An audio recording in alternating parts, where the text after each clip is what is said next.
Vocalist Cyrille Aimee was raised in France by a French father and a Dominican mother.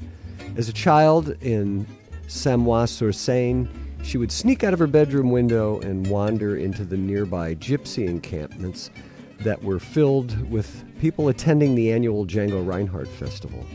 This is where she first fell in love with gypsy music and the way of life. Years later, she would sing on the street corners with friends and travel across Europe. She was later discovered at the Montreux Jazz Festival, where she won first prize in the vocal competition. Since then, her career has taken off with over 7 CDs and a recent deal with Mack Avenue Records. Cyrille will be performing with her quartet at the Walton Arts Center on Friday, June the 3rd, and last week I had the opportunity to speak with her. From everything I've read, it appears that you came into your artistry really through the sheer passion of youthful love of this music and your compulsion to pursue it. And I'm referring to your childhood and where you grew up in France. Can you describe those early days of your youth and the impact that music had on you?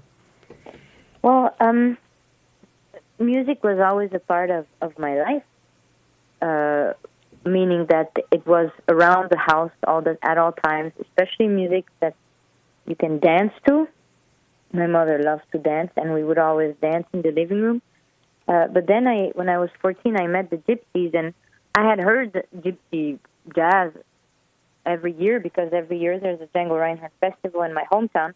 But I didn't really care much about the music until I started to get to know the gypsies and to understand their culture and where their music came from.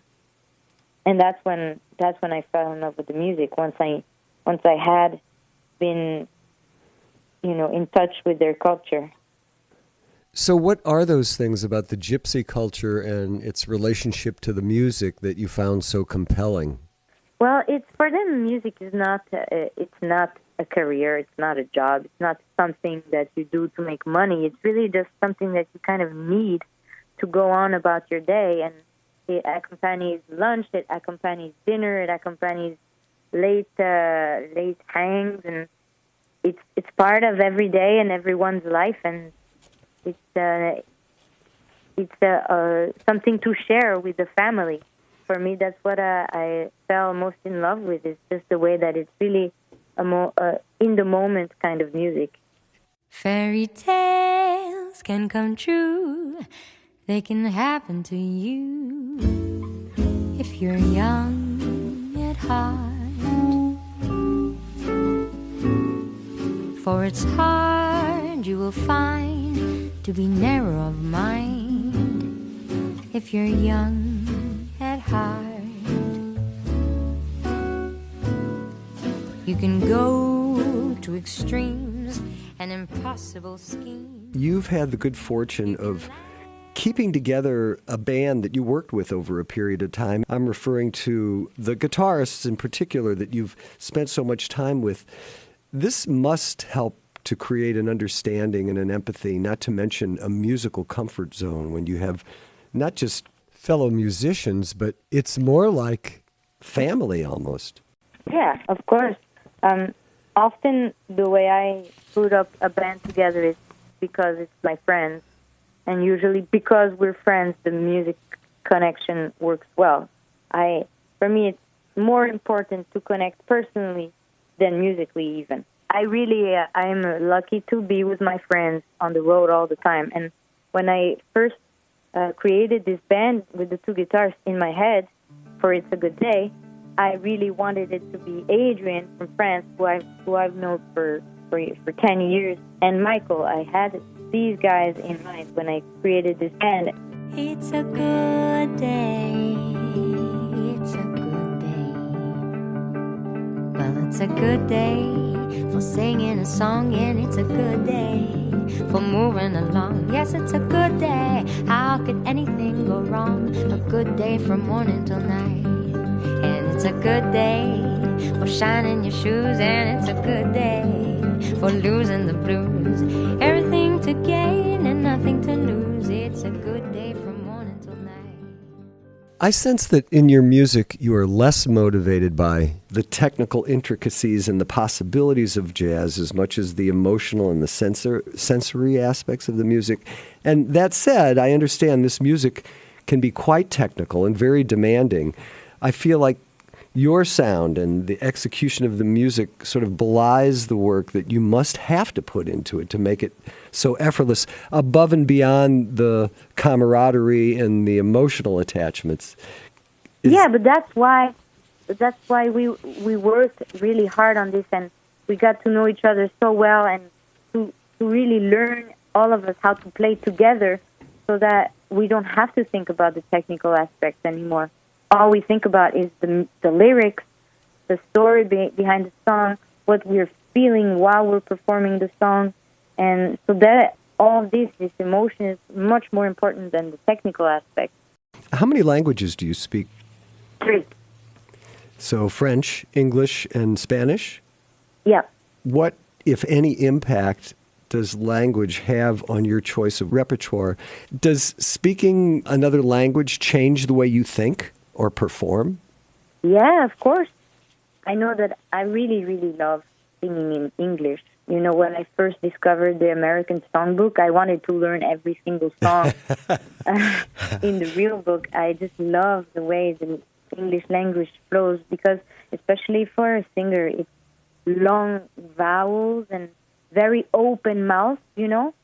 The English language, every vowel is you open your mouth a lot.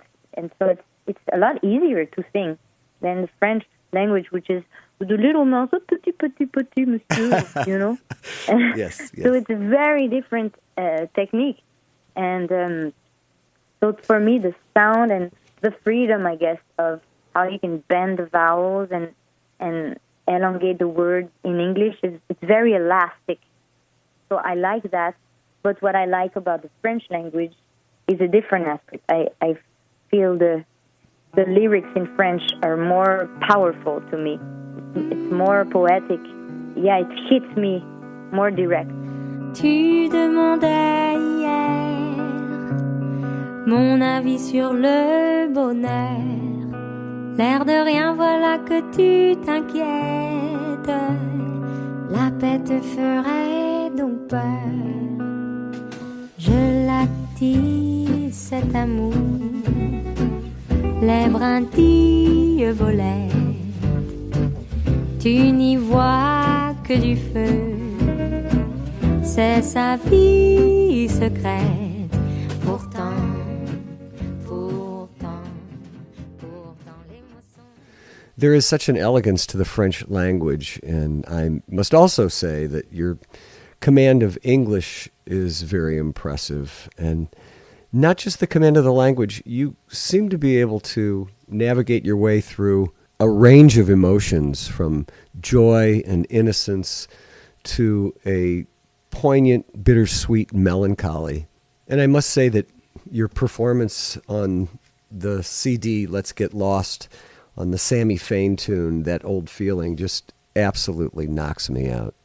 The way you paced it and the way you phrased it was just really remarkable. So Thank you. I'm so grateful for your ability to convey those feelings through your music and the way you articulate. It's a gift. It really is. I saw you last night and got that old feeling.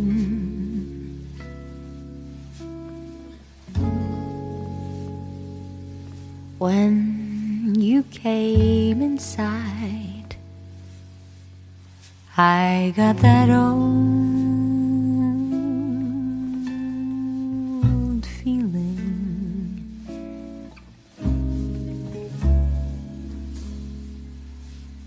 The moment that you danced by, I felt a thrill.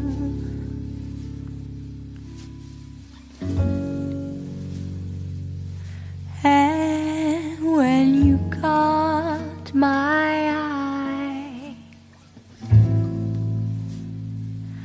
my heart still. Tell me, Cyrille, what can the audience who will attend the June 3rd concert at the Walton Arts Center expect to hear? And are you working on any new material or new projects? I'm working on writing more, basically, but I haven't presented any of the songs to this band.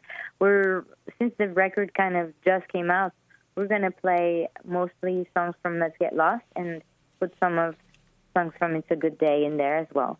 I want to thank you again for taking this time to speak with me, and can't wait to see you and meet you and hear you. Looking forward to it, Robert. Thank you, Cyrille.